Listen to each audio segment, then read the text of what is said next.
Hi, this is Jacqueline here with the GROW program.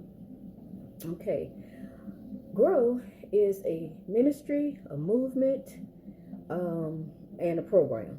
Okay, now I want to talk about the ministry part of it, okay?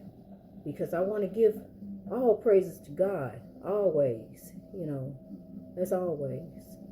You may not hear me say it in the beginning, but that is always. I want to talk about when the ship docked. I have to go back to 1619. A lot of this goes back to 1619 and even before 1619. And I like to talk about our ancestors when they were brought here. Many of them were not aware of Christianity as when they came. And the thing of it is that over those 400 years, those ancestors that were brought here, there were 12 million ancestors brought here from Africa. 12 million. And when those ancestors were brought here, over those 400 years, they weren't allowed to practice their traditional African and customs and traditions. They weren't allowed. We were never told that. Now it's up to us to look it up ourselves. When I was in school, I learned history, but I didn't learn Black history. I learned American history. I learned about what Columbus did, and George Washington. I learned about people like that. Carter, Jimmy Carter. I'm telling you the truth. In my school, when I went to school, I did not learn about Black history. It was American history and social studies. So Black history came in later on with the next generation. I was the first free generation because I was born in the 60s. All that stuff, the civil rights movement, all that happened in the 60s. So, I was the first free generation then. I remember in high school, Roots came out. And I remember watching Roots and feeling the anger boil up inside of me. And going to school the next day and everybody talking about it. Because, I was at an all-Black high school. Everybody talking about it. Everybody was upset about it. Even to this day, my husband talk about it, and he gets still kind of, it bothers him. He can feel the anger rise up. And the fact that this travesty happened, actually what really happened to African American people and to the ancestors was a Holocaust. It truly was. It was a Holocaust that happened to us. But we are supposed to just forget about it. I can't. Because I still get angry. Because I'm seeing Roots displayed on the TV every day. I'm seeing Roots in police brutality. I'm seeing Roots when I see the young man just want to go jogging down the street. And I don't know what this young man was thinking. This young man probably thought maybe he was going to, 5 years down the line, I want to grow. And I see myself moving on up. So maybe I want to see if I could buy this house here.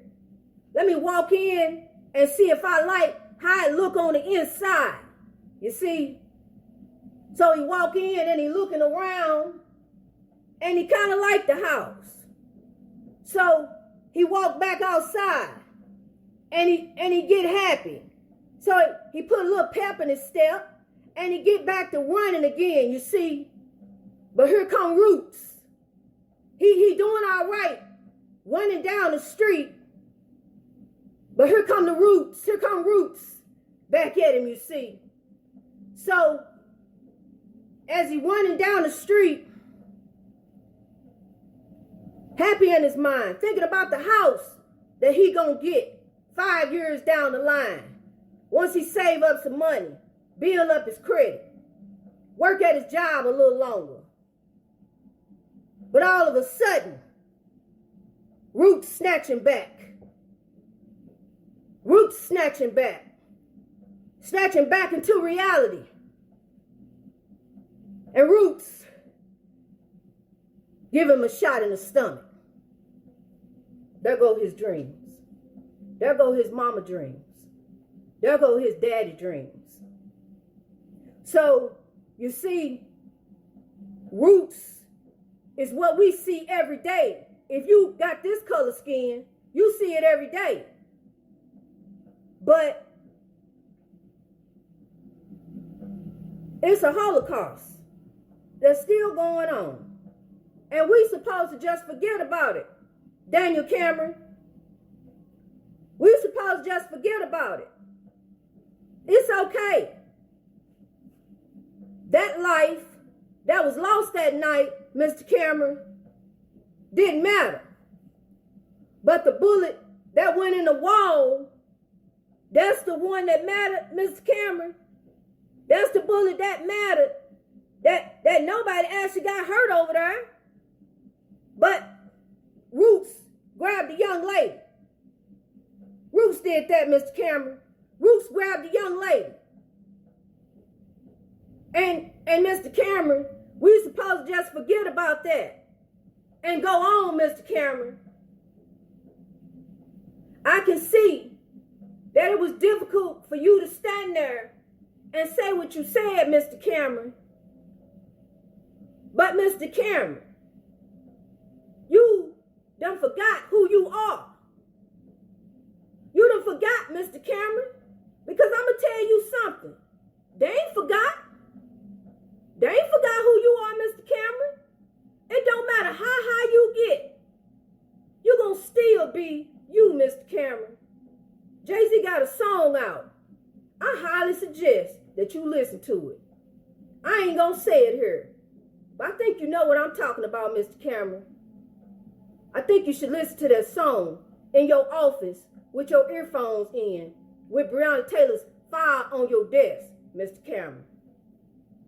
See, we still dealing with roots. We still got roots, no matter what you're trying to do.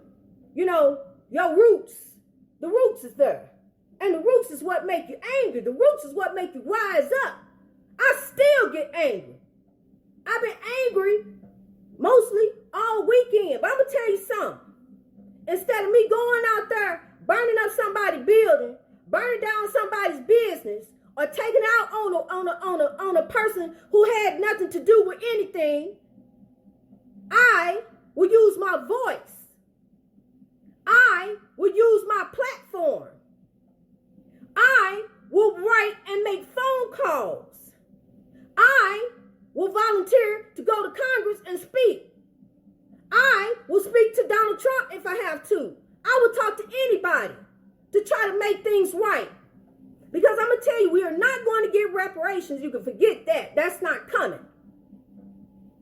But what we can do is begin to build up for ourselves and build up our own communities. Don't wait on the next person. You get an income tax, you get some little lump sum of money. Put that money in an investment. Don't go buy you no rims. Don't go buy you no Gucci bags. Don't go buy you no designer clothes. Go buy you a house. Go buy you a business. Go buy you something in your community that will help somebody else. Look at these elderly people who cannot get out anymore, who can't go to the store. Stores are steady closing up all around them, making it harder and harder for them to get medicine, get food, and things that they need. Volunteer as part of the GROW movement and tell them that you're doing a part of the GROW movement. Volunteer to go and help some of these elderly people. Go around and find out who's in your community who may need assistance like that. And then begin to build wealth in your community. That's how you grow. It don't cost you anything to grow in this movement. You need to begin to build wealth so you can think about your future. Because I'm going to tell you something. Down the line, I don't think you're going to be able to count on Social Security. You need to be thinking about it right now, thinking about for yourself. You don't know what this government is doing. It's topsy-turvy right now. We got a president who may not even leave. So you need to begin thinking about yourself. Don't be counting on what they gonna do. Don't be waiting on that stimulus. Don't be waiting. If it come, it come. Don't be sitting there banking on that. Get up and do for yourself. I'm trying to give you some words of advice, and I'm telling you, I know what I'm talking about. You need to get up and you need to do something. Now, for you, you need to grow. Let's grow.